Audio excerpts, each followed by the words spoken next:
तो हमने तीनों इंडेक्स निकाल लिए। अब इन तीनों इंडेक्स को मिला के हमने HDI फॉर्म करना है।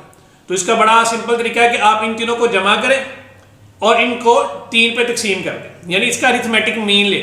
इन तीनों को जमा करें और इन तीनों को 3 पे तकसीम कर दें, या इन तीनों को 1/3 से ज़रब दें और फिर इनको जमा कर लें। ये दोनों तरीकों से आपके पास एक नंबर आ जाएगा जिसको हम कहेंगे HDI, ह्यूमन डेवलपमेंट इंडेक्स। तो इसकी वैल्यू हमेशा 0 से लेके 1 के दरमियान रहेगी और उसके लिहाज से फिर उसको रैंक किया जाएगा किसी मुल्क को कि ये लो डेवलपमेंट में आता है, मीडियम डेवलप्ड कंट्रीज में आता है या हाई डेवलप्ड कंट्रीज में आता है। तो इस तरीके से HDI को रैंक किया जाता है, HDI को बनाया जाता है। अब आते हैं कि ये क्यों इतना अहम है, उसकी वजह क्या है, इसमें इसकी क्यों इतनी अहमियत है कि आज तक इसको इस्तेमाल किया जा रहा है। तो इसकी importance, it measures the socio economic development. ये बुनियादी तौर पे सिर्फ माशी तरक्की को नहीं बताता ये, बल्कि सोशो इकोनॉमिक दोनों समाजी और माशी दोनों तरक्की को जाहिर करता है। जैसे physical quality of life index में सिर्फ हेल्थ को और एजुकेशन को कंसिडर किया गया था, लेकिन इसमें साथ इनकम को भी इनकॉर्पोरेट किया गया और इनकम को भी कंसिडर किया गया। इनकम को भी यानी GDP को भी बतौर मेजर डेवलपमेंट के लिया गया है, उसकी अहमियत से इनकार नहीं किया जा सकता। It gives the importance of human capital. ये ह्यूमन कैपिटल को, इंसानी सरमाए को अहमियत देता है, उसमें एजुकेशन है, उसमें हेल्थ है, तो ये आपकी इक्वल इंपॉर्टेंट है, तो ये उसको इंपॉर्टेंस देता है, इसलिए इसको एक अच्छा और रिलायबल इंडिकेटर समझा जाता है। Its indicators does not overlap as in case of PQLI। इसके जो इंडिकेटर्स हैं, एजुकेशन है, हेल्थ है और इनकम है, ये एक दूसरे के साथ ओवरलैप नहीं करते, एक दूसरे के साथ ओवरलैपिंग इनकी नहीं। जैसे अगर आप PQLI में हम बात करें, जब हम उसको पढ़ रहे थे तो उसमें दो हमारे पास इंडिकेटर थे, एक था इन्फेंट मोर्टेलिटी रेट, दूसरा था लाइफ एक्सपेक्टेंसी। ये दोनों ओवरलैप थे, यानी दोनों हेल्थ को ही जाहिर करते थे, दोनों की डायमेंशन सेम थी। HDI में ऐसा नहीं है। HDI में जो नंबर मेजर कर रहा है, अब देखिए एजुकेशन है तो एजुकेशन के उन्होंने सब कैटेगराइज किए, उसका अलहदा इंडिकेटर नहीं बनाया, उन्होंने एजुकेशन के इंडेक्स के अंदर ही दोनों को सब कैटेगराइज किया, सब दोनों को अलहदा हल किया और फिर उसकी एवरेज लेके या उसकी वेटेड एवरेज लेके तो उसका एजुकेशन का इंडेक्स बनाया। तो इस तरीके से physical quality of life index में ऐसा नहीं था, उसमें वो जो दोनों इंडिकेटर थे वो ओवरलैप कर रहे थे, एक दूसरे के साथ अटैच हो रहे थे, तो वो एक ही चीज को 2 दफा मेजर करने वाली बात हो, तो इसमें ऐसा नहीं है। इट इज इजीली कंपेरेबल, ये आसानी से कंपेयर हो जाता है, ये इसको कंपैरिजन करना मुल्कों के दरमियान आसान हो जाता है, पता चलता है कि किस वैल्यू से लेके किस वैल्यू तक जो नंबर आएगा तो उस मुल्क को हम डेवलप में करेंगे, अंडर डेवलप में करेंगे, हाईली डेवलप में करेंगे, तो ये कंपैरिजन इसका जरा आसान हो जाता है। It shows the real picture for a development of a country, ये किसी भी मुल्क की तरक्की के लिए सही तस्वीर बताता है।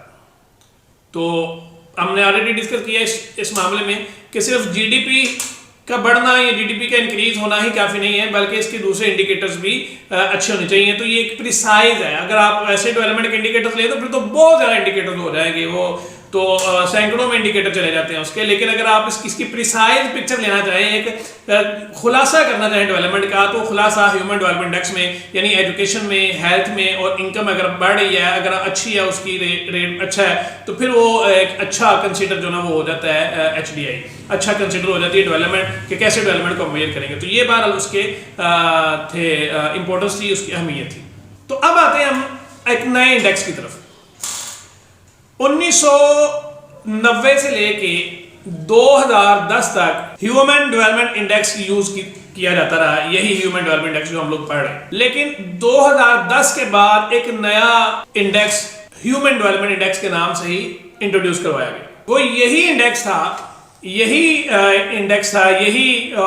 ह्यूमन डेवलपमेंट इंडेक्स था, लेकिन उसमें कुछ तब्दीलियां की गई, उसमें कुछ चेंजेस की गई, उसकी डायमेंशन बदली गई, उसके इंडिकेटर्स में कुछ तब्दीली लाए गए, उसके कुछ मेजर्स में तब्दीलियां लाई गई। तो एक नया ह्यूमन डेवलपमेंट इंडेक्स जो है ना वो इंट्रोड्यूस करवाया गया।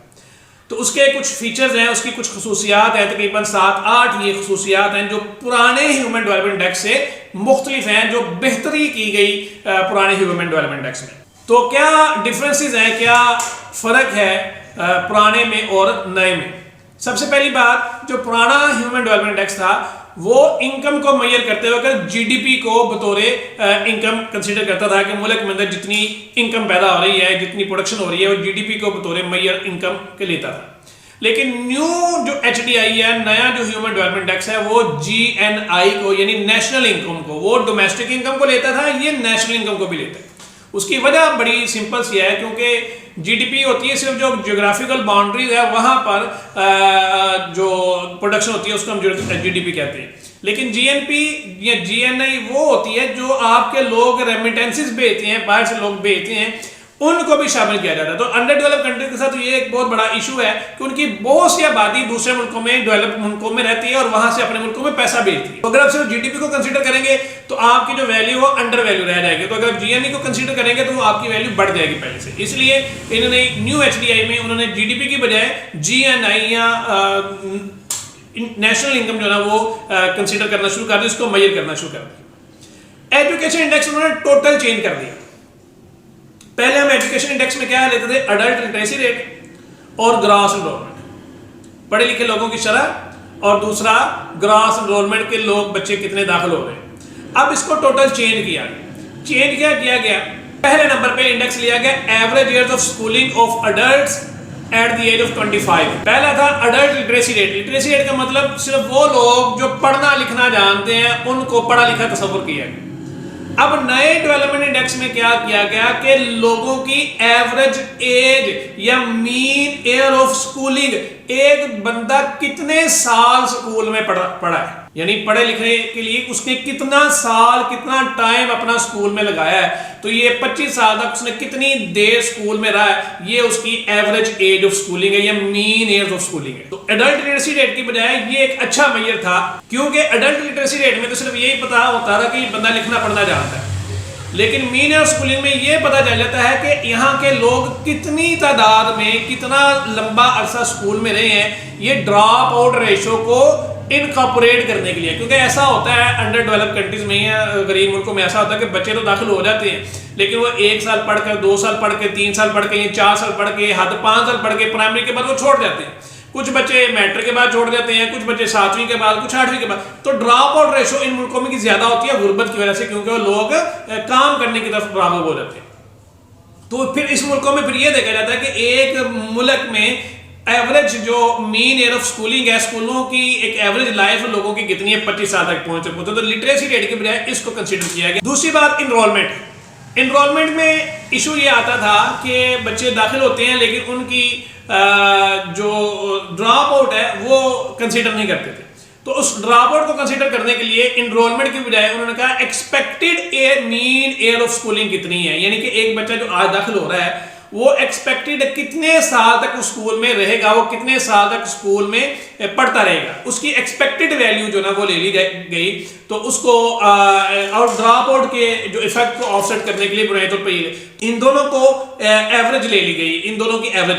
अब यहाँ पे एक और जो तब्दीली ये की गई, पुराने इंडेक्स में इन दोनों को वेटेज दी जाती थी, इन दोनों को वेटेड एवरेज ली जाती थी। अडल्ट लिटरेसी रेट को 2/3 के साथ और इसको ग्रॉस एनरोलमेंट को 1/3 के साथ मल्टीप्लाई करके प्लस कर दिया। अब यहाँ पे वेटेज खत्म हो गई, अब कोई वेटेज नहीं दी जाती। अब क्या किया जाता है, अब इनको वेटेज नहीं दी जाती, अब सिंपल इनका ज्योमेट्रिक मीन ले लिया जाता है। पहले अरिथमेटिक मीन लेते थे वेटेज एवरेज से, अब ज्योमेट्रिक मीन ले लिया जाता है। अब अरिथमेटिक मीन खत्म कर दिया और उसकी जगह पे ज्योमेट्रिक मीन लेना शुरू कर दिया। तो ये एक नया इंडेक्स एजुकेशन का टोटल उनके इंडिकेटर भी चेंज कर दिए, उसका मेथड, कैलकुलेशन का मेथड भी चेंज कर दिया। उसके बाद upper goal post have been increase for each dimension, हर डायमेंशन में जो अपर गोल पोस्ट था बड़ा वाला था वो उसको बढ़ा दिया गया। The lower goal post also for income has been reduced, income का लोअर गोल पोस्ट था उसको भी कम कर दिया गया। To reflect the diminishing marginal benefit from income के जो डिमिनिशिंग मार्जिनल बेनिफिट को रिफ्लेक्ट करने के लिए लॉग लेते थे हम पहले, लॉग नेचुरल लॉग लेना शुरू कर दिया बजाय कॉमन लॉग के। पहले हम लॉग लेते थे कॉमन जो 10 बेस पे होता है, अब हमने लॉग लिया नेचुरल लॉग जो ई बेस पे होता है। तो पहले लॉग लेते थे कॉमन लॉग, अब लॉग लेना शुरू कर दिया नेचुरल लॉग। तो एक ये तब्दीली आ गई। उसके बाद एंड पे जब हम ह्यूमन डेवलपमेंट इंडेक्स निकालते हैं, ह्यूमन डेवलपमेंट इंडेक्स को लेते हैं, तो उसका बड़ा सिंपल सा तरीका है कि हम तीनों नंबर्स को प्लस करके उसको 3 पे डिवाइड कर देते जो 3 डायमेंशन आई होती। तो अब वो अरिथमेटिक मीन वाला फार्मूला उसका खत्म कर दिया और नया फार्मूला उसका शुरू कर दिया कि 3 इंडेक्स जो आती हैं उनको मल्टीप्लाई करके उनका क्यूब रूट ले लिया गया, यानी उन तीनों का ज्योमेट्रिक मीन ले लिया जाता है। पहले हम क्या करते थे, इन तीनों को प्लस करते थे, 3 पे डिवाइड करते थे, अरिथमेटिक मीन लेते थे। अब क्या करना है, अब इन तीनों को मल्टीप्लाई करना है और उनका क्यूब रूट लेना है, उनके जजर लेना है थर्ड पावर में।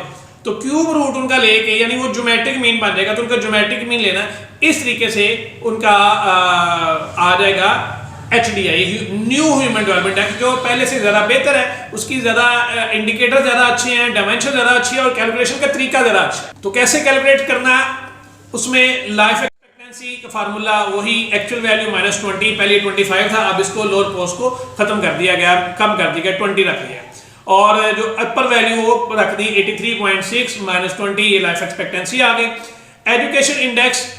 एजुकेशन इंडेक्स का उसी तरह से एवरेज मल्टीप्लाई बाय एक्सपेक्टेड, यानी जो एवरेज ईयर ऑफ स्कूलिंग और एक्सपेक्टेड ईयर ऑफ स्कूलिंग बच्चों की, इन दोनों को मल्टीप्लाई किया और इसका स्क्वायर रूट ले लिया, क्योंकि ये दो हैं तो इनका स्क्वायर रूट ले लिया है, तो ये एवरेज एजुकेशन इंडेक्स आ गए। तो average year of schooling for adult age 25, इनको लेने का तरीका ये है कि एक्चुअल वैल्यू जो उस वक्त उस कंट्री की मौजूदा वैल्यू है -0 डिवाइडेड बाय 13.3, ये अमेरिका की जो एवरेज ईयर ऑफ स्कूलिंग है कि वहाँ पे 25 साल तक पहुँचने वाला हर बंदा जो एवरेज है वो तकरीबन 13-13.25 साल स्कूल में बिताता है, स्कूल में वो गुजारता है, तो ये उसकी एवरेज थी। तो -0, इस तरीके से आपके पास क्या आ जाएगा, average year of schooling for adult age 25। उसके बाद ये expected year of schooling of a child, कि एक बच्चा जो आज दाखिल हो रहा है वो कितने साल तक पढ़ना एक्सपेक्ट कर रहे हैं आप उसके, इतने साल वो अपनी स्कूल में, कॉलेज में, यूनिवर्सिटी में बिताएगा, स्कूल और कॉलेज यूनिवर्सिटी में गुजारेगा। तो उसी के से एक्चुअल वैल्यू -0 डिवाइडेड बाय 18, ये भी अमेरिका की जो एक्सपेक्टेड वैल्यू है इस वक्त वो 18 साल है, कि आज एक बच्चा को दाखिल हो रहा है तो एक्सपेक्ट किया जा सकता है कि वो 18 साल तक मुसलसल स्कूल, उसके बाद कॉलेज, उसके बाद यूनिवर्सिटी तक तालीम हासिल कर पाएगा। तो ये एक्सपेक्टेड वैल्यू, तो जो आपकी मुल्क की एक्चुअल वैल्यू होगी -0 डिवाइडेड बाय 18 -0, तो जब ये दो वैल्यूज आपके पास आ जाएंगी तो फिर आपने इनका सिर्फ सिंपल इनको मल्टीप्लाई करना और इनका स्क्वायर रूट ले लेना है, तो ये आपकी मीन एवरेज निकल आएगी एजुकेशन इंडेक्स की। उसके बाद इनकम इंडेक्स है, तो इनकम इंडेक्स में लॉग एक्चुअल वैल्यू, उसी तरह से लॉग एक्चुअल वैल्यू, लॉग हमने पहले कॉमन लॉग लेते थे, अब हम नेचुरल लॉग लेंगे।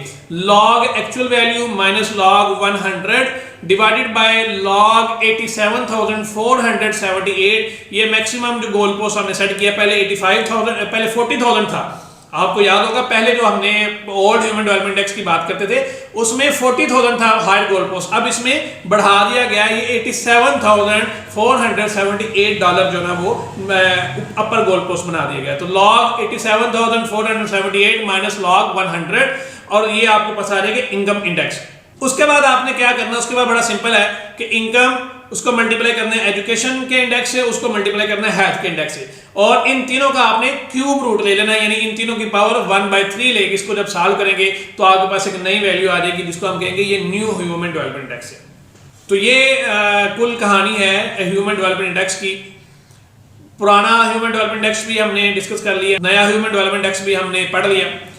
तो अगर कुछ पूछना है, कुछ नई चीज़, कुछ चीज़ समझ नहीं आई तो कमेंट में आप मुझे पूछ सकते हैं। इंशाल्लाह अगली वीडियो के साथ हाजिर होंगे, तब तक के लिए अल्लाह हाफिज़, अस्सलाम वालेकुम व रहमतुल्लाह।